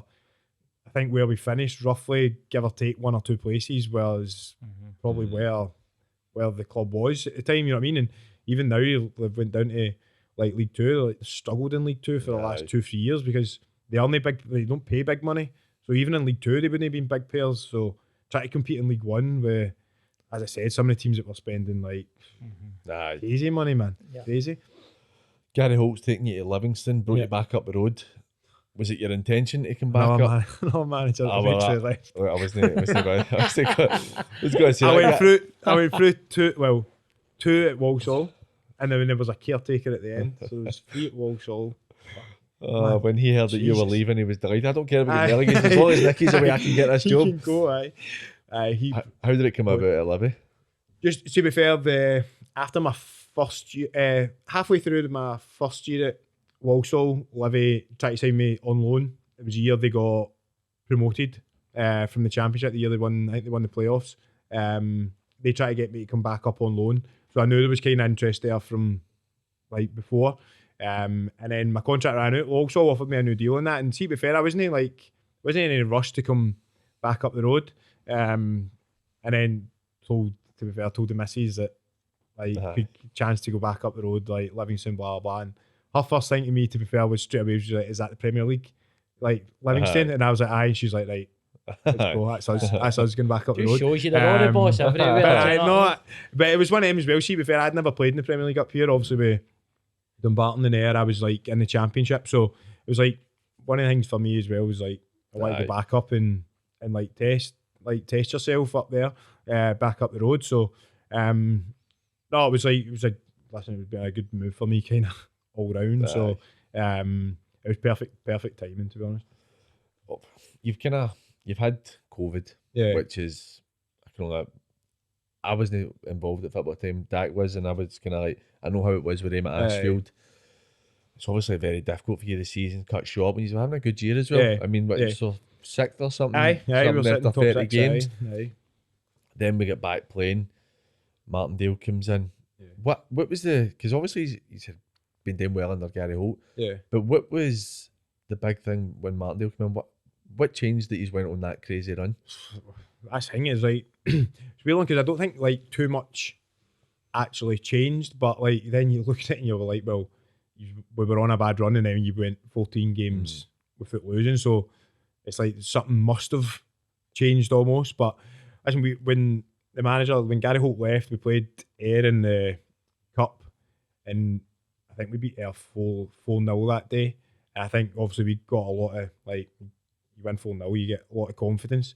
And then it just kind of, as I said, we just kind of picked up momentum, and you win a game and then you win another, and you maybe draw a game that you were struggling in, and you get a last minute goal, equalise and stuff, and it just kind of builds momentum, to be honest with you. And we just managed to get on that run. And as I said to you earlier, I was like, you just got to a stage and you were getting into games, you were like you didn't want to be disrespectful, but you were kind of really asked what blah blah blah do the day, like we win, like we turn up, we're going to win the day. And that's what you felt like getting into games. So, and to be fair, any team like that kind of mentality, like that's like, it's hard to beat a team like that, or hard to like stop a team that almost know, listen, we're going to, like, we're at it, we win the game. And we done that for, I said, for 14 games. I think we won 10, 11 of them and drew the other couple. So it was like an unbelievable run, but it wasn't really, I didn't at the time feel like loads has changed for the old manager, but you know, maybe he heard Davey at the side a wee bit more, to be fair. Maybe he shouted a wee bit more at the side. No fans as well. Aye, that's the thing. When there was no fans, you could obviously hear everything. That's sometimes maybe why you play something like Celtic, Rangers, Hearts, some of the ground, especially go away. Some of the atmospheres in that, like, you don't hear anything that comes to the sidelines as much. Is that the case? You basically don't hear a thing? I find you struggle to speak at Ibrox. I always feel like, and maybe it was because, like, I've always, when there's been fans, I've only played at Celtic Park once when there's been fans, and we drew 0-0 this year, so it was like sound for us. But obviously being at Ibrox and struggled a couple of times in games, and you just can't. When the crowd get up, like, you just think it's almost an enclosed area, and there's 50,000 people singing. You're not going to be able to shout and tell somebody, and especially when you're playing teams like Celtic or Rangers, because how they play and they're moving so often. Like, a lot of times you're shouting to somebody something, and it's like last minute stuff. Like, you're needing them to react straight away, and you can't do it. How does that impact you as a player? Because something we've never experienced, where you, like you said, you can give somebody a bit of direction, you pass the ball, you tell them to turn right, turn left, or whatever. Yeah. How does that impact you when you're giving the ball to somebody, or somebody's giving you the ball, and there's a guy that you've no noticed? That's you just almost got to kind of, when you're there, when you do, like, you're playing, you just got to almost trust everybody. Like, they know their jobs, and they know their kind of what they're meant to be doing, or the situations that happen. Like, we would rather do this or do that, but it's difficult, like, because, and you want to shout, you pass to somebody, you want to give them instructions. If they can't hear your instructions, then you need to make that decision. That's the thing. It then comes down to, like, decision making and individual players' decision making. And listen, the best players play for the best teams because they make the best decisions more than anybody else. I mean, that's end of the day, that's what everything, I think, comes down to in football. Players that make the best decisions most of the time play at the top level. Like, and the further down you go, players make bad decisions more often. I think that's what it is. I suppose with that's completely, I agree with that, where it's, apart from your top elite players, there's no a massive difference in terms of a championship player and a Premier League player. But I suppose if you're making the decisions, then you're going to be a better player. Like, for me personally, because it's good to have a Livingston player on with us being a Celtic fan. Other than last week, what is it like for you when you go and play Celtic? Because it seems like you would be happy to play Celtic every week. At home, no, see, to be fair, we've actually, like, since I've been back up and we played Celtic, we've been decent at, like, Parkhead as well, to be honest with you. We kind of had a couple of draws in that as well. But no, it's like, listen, everyone always gets, when you play either Celtic, not even just Celtic, but Celtic and Rangers, you always get that after the game that you get hammered all the time, like, the way, like, you set up, the way you play, blah blah. Especially talking about Celtic, over the last 2-3 years, I would have said, bar probably Rangers, Livingston's took more points off Celtic than any other team in the Premier League. And it's like, well, who's setting up wrong to play against Celtic? Like, end of the day, it's about putting points on the board. You know what I mean? Like, listen, when we play Celtic, all Rangers, like, we aren't as much as they probably want you. Listen, they want you to come out and attack. Yeah. Like, we come out and attack Celtic and play Rangers. They've just took 3 and 4 goals off Dortmund. Aye. Coming out and attacking. Like, why? We see us watching that, like, sitting in the house watching that. Why would we ever I know. think about, you know what, we'll go fire for fire. Like, attack. The best teams in the world are coming to Celtic. Rangers, it's been the last few years. Best teams in the world are coming to Rangers, and Rangers are cutting them open, scoring, as I said, But you scoring see 3 and 4 with Celtic goals. and Rangers, but they're even sitting in their games when Aye. they're playing against Aye. their Of team course, superior an and even encounter. tap them on the breast. It's one of them. It's like, you've got to kind of Absorb going it. into every game. I think you'll have a strength over another team. Like, no matter who you're playing, you'll be better at something in the game.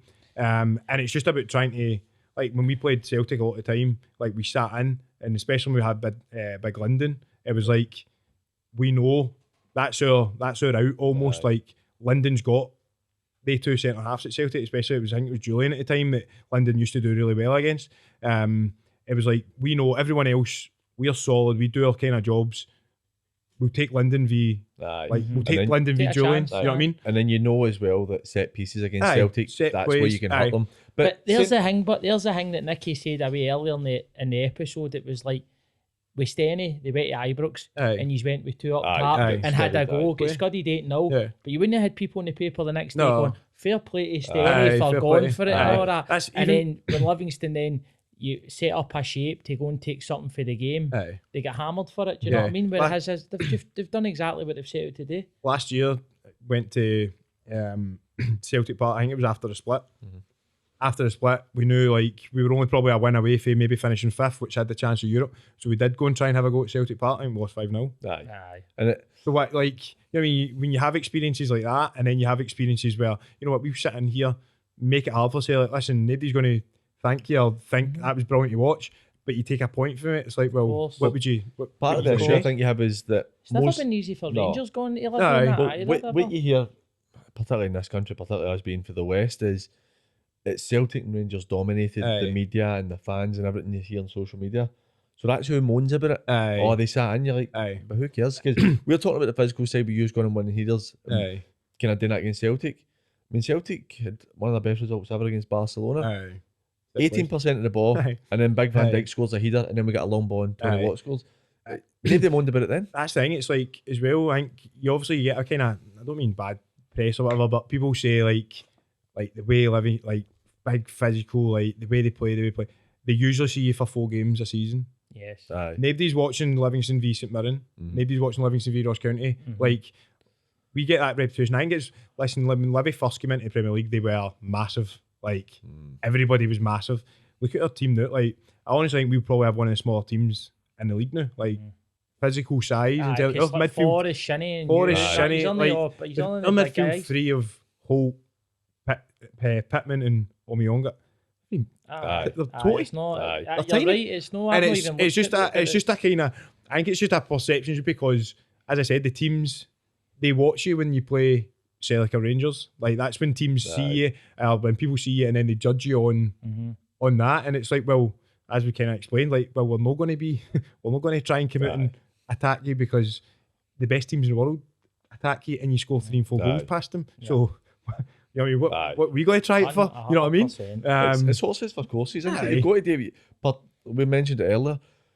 It's about winning. Aye, You've get got to do it. points. You've got to do Aye. it, because again, that could be people's jobs if you don't go Aye. out and win certain games. If we were, as we said, like, see if we were to the games that we've done well against Celtic, see when we have maybe been a wee bit more defensive, see if we had to have lost all the games, we wouldn't still be trying to do that. Like, it's the results that we've had is because we played a certain way. So what would you commit to Aye. doing that for? You, of course, you're going to keep doing that, isn't it? I don't even think that's just kind of, that's just like any level. See if you're playing a certain way and you're winning, you're not going No, to change I it. know, I Like, know. you got to keep doing it. Like, you keep doing things that's getting you results. The gaffer plays expansive football, but it's free flowing, but you're conceding goals for fun. Aye. And you're not winning games, but you're losing games 3-2, Aye. 4-3s. He's going to lose his job. Aye. No, listen, see, at the end of this, like, when we start the season, if we stay up at the end of the season, every year at Livy, it's like, you've done well, right? But Hingley's not going to keep us up. Teams saying, bro, you were good that day. See when you play Celtic, you come out and you try to play and you were unlucky. Being unlucky doesn't keep Livingston in that, as you then talk about, keeping people in jobs, like money for, like, not even just players, like coaches, everybody, everyone at the club. That doesn't being unlucky and playing good football doesn't keep you up. The impact is so much bigger than just what we see on the telly. Just use as a squad and the management. You're like, there is people's jobs who work in the club, and youth development could really suffer for it. Exactly. What's the gaffer like? Very brilliant. What you see, like, see what he's like at media, and that's what he's like. That's what I like about him, Nicky. I think when I watch it, and this is just me for outside, you know him a lot better than me, but I think when I see him in a press conference and all that, I think like he'll just be the exact way in the dressing room, or if you met him in the street and he knew you, he would sit and talk to you and that. He's just probably like, I don't say it's like a fault or anything like that, but like just see whatever he's thinking at the time. That's what he'll tell you. That honesty, don't they? Players love that. Like, that's like at the end of the day, like you don't want a manager to say bullshit the way around something. You know what I mean? He'll just tell you, listen, this is the way it is. Like, this is what's happening. And even like when he's dealing with media and that, like his answers are just, he doesn't try and avoid any question. If you ask him a question, he'll just tell you, this is it. Like, this is the answer to it. Yeah. Like, and this is what I'm thinking.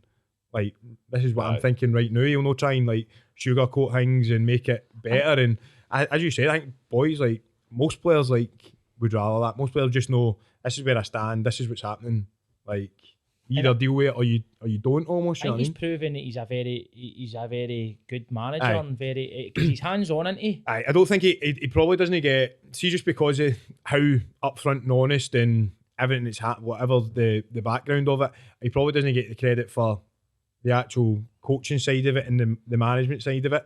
Obviously, he's been a major part of it ever since I've been back at the club. And listen, you're bordering on this year having 3 straight top 6 finishes, a cup final. Like, for Livingston, this is like, I don't want to say the glory years or whatever because we're not winning stuff, but like this is like, barring the Livingston that Fernandez in the early 2000s, which had a lot of money put in it. This is the best Livingston team ever. Of course, and that you're doing it, and it's almost like hopefully we can finish in top 6 again this year. But like, you're doing it back to back now. It's not like one season and losing players like Big Dykes and then the big centre half. Big John, Guffers went back down. He went back down south, and that at the end of every season, Livy are roughly, you're about 10, 11 players roughly turn around most seasons, which is like hard. Like, that's like for trying to then compete in the Premier League, like 10, 11 players turn around. That's like getting to like any level. That's like getting to like amateur level football. Like, boys, that amount of like players leaving clubs and still try to like compete. Like, when you're doing that is like, it's difficult, but that's like fair play to the kind of coaching side of it. The recruitment's been good. I'm not just saying that because I was one of them. But He's quick enough to say that you're getting managers to bump. No, I mean, I've actually got Nicky believing it. See, to be honest, I'm conscious of time because we could go on for ages about this. A wee one for me, because obviously last weekend was very difficult. You're up against Jota, who in my opinion is one of the best wingers that's been in the country for a long time. Yep. What's it like being against guys like Jota? Who's the best? That's what I was going to ask you. Who, Jota and Kent? What's your kind of... You're starting with time and then you're going into an I'm interested. Who's the best one you've brought against? Out of what? This year? Just in the last couple of years in the Premier League and that. Premier League up here, I would say either Jota or Kent. Jota and Kent give you the most trouble just because they can both go different. Like, they both go left, both go right. They don't. Nothing worse being a full back than you don't know which way you're going to, like, which way they're going to go. See, if you know he's always going to go down the line on his left foot, you're like, right, fine, I can deal with that. Like, I can move your body or whatever, or you can try and defend against that. Whereas, I mean, I think at the time, a lot of the time, they don't know to begin with if they're going to go inside. Like, if they're going to go inside, you're going to outside you. So for you try to defend against that, like, and to be fair, they're just so, like, the two of them, the first like 3 or 4 yards are just like rapid, they're just like so sharp. And like the higher the level you go and the higher up you go, like, I think just the sharpness and it's not even, it doesn't have to just be like the way their actual physical, it's like their mind, like how quick their minds work in that as well. Like, and when we played last week, I thought we were in trouble when McGregor was playing higher up the pitch. I would personally much rather McGregor playing deeper, because he's no maybe playing the passes, running about your box, or he's, as I said, he's mental kind of how quick they see things and stuff like that. I think that's just the difference. Even down south and that, we played Villa pre-season and stuff. Like, Grealish was like the exact same, eh? Like, you think I was marking him and I was like, you're actually you're able to touch his back in that, but like, you're so far away from ever getting the ball, because he knows the next like 2 or 3, 4, 5 passes that are going to happen, and you're still worried. You're still trying to challenge this one, and he knows already. I'm giving it there, and then I'm going to get it over there, and I'm going to move. Blah blah. It's just like their speed of like thought. Some like the top players, that's just the way they think. Is just so sharp, and it's hard to deal with, as we've kind of touched on. See if teams are at it like that, then there's only so much you can do. That's the thing. They should be winning games. What about boiling that today? But out with Old Firm. Trying to think who even like this year coming up against. Like, Martin Boy was always difficult to play against, just because like, and he's probably a wee bit like unique in terms of, you know what he's doing, like you know what's coming there, but he's like, so in a way, like, you probably tip your hat off to him, because he's different from Kent and Jota, like, who would do like can go both ways, whereas Martin Boy is quite, I don't say one-dimensional, but he's just very, very good at the kind of the one-way plays, if you know what I mean. So hard to, and you know what's coming, but like, still hard to stop it. Even like the boy, like, I think not on the same kind of level, but like Barry Mackay and stuff for Hearts this year is similar to like Jota and Kent in terms of can do both like things, if you can go both ways. And like, to be fair, he's played a good level in that down south. I mean, he's played at big clubs down there. I mean, Forest and stuff. So, it's, as I said, mate, it's just like, I just think as you go up, it gets like your speed of thought is better, and they just make the best. They make the best decisions. Like, do you think you think this is you just now hitting your prime in your career now, because you're 28, you've got that couple of years experience now at the top level here? And does have 36 years experience at Bull when he's there, doesn't he? He's played for 12 years, he's had 13 managers. But in realistic terms, Nicky, you've went through the hard school, not I mean, you've done the lower leagues, and then you've ended up doing a stint down south. But at 28 now, what's your thoughts? Because you've still got a good few years left in you. You're still probably at your prime when they talk about defenders and things like that. I think I feel it's one of them. You feel good in that, getting into games and stuff. Just now, physically, kind of feel like you're at top end of like where you're going to kind of be. And I think once my pace goes in, I could be toilet. I'll be trying to look for another bloody position in the park, but.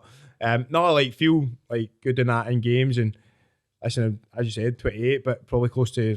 I mean, I think I'll probably be coming up soon for like 400, for just about 400 games in that now. So, it's been good, and like as I said, there's different ways you can do it. Like I said to you earlier, like, I think the academies are brilliant, but I don't think there's a like substitute for going out and playing games. And listen, it maybe cost me at Motherwell in terms of even wanting to go out and loan in that, because I was used to playing games from 17, 18. So I was probably like impatient in terms of I don't want to train all week and then playing a Friday night or playing a Friday afternoon with the under 20s, and that's no disrespect. That's just like, that's not what I wanted to do. I had to train all week and play on a Saturday, because that's what it was. That's what football was for me, like a Saturday.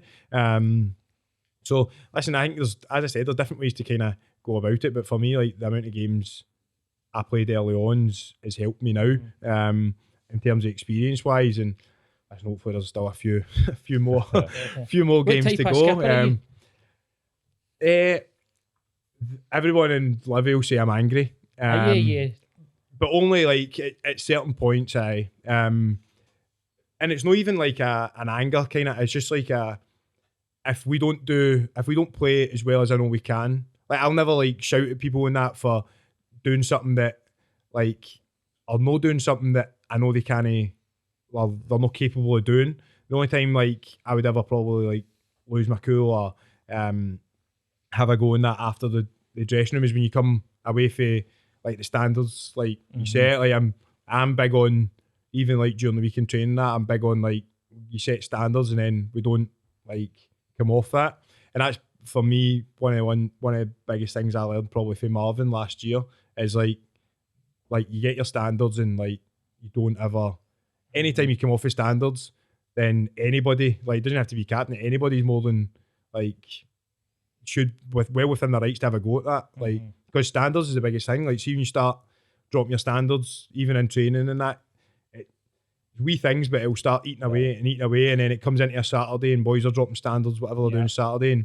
And so my like biggest one whenever I kind of maybe do like lose my cool in that is more out of frustration because we have came off what like we're good at or what we should be doing. But I think most of the boys at Livy would say I'm probably quite. It's just like training and that, like you like yourselves, like you just want to win, eh? Like even when you're doing anything in training, like you're doing possession, you could be doing games and something doesn't go your way, like you but that mindset get angry. Is why the gaffers made you captain anyway, because that's what he wants to instill.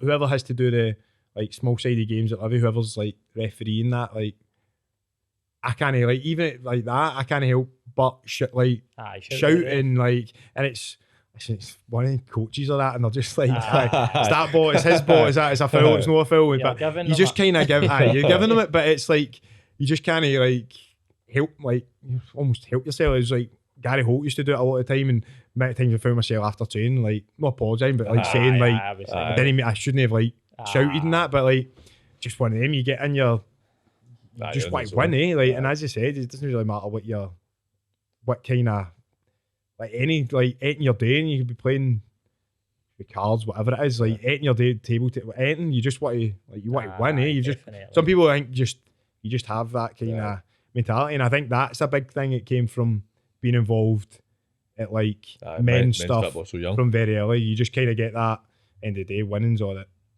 End of the day winning is all that matters in terms of when you get to a Saturday or whatever. Definitely. So I think that's a great place to leave it. I know, and you're finishing on that. Marvin was one where I want to try and get on. I have a word on Marv.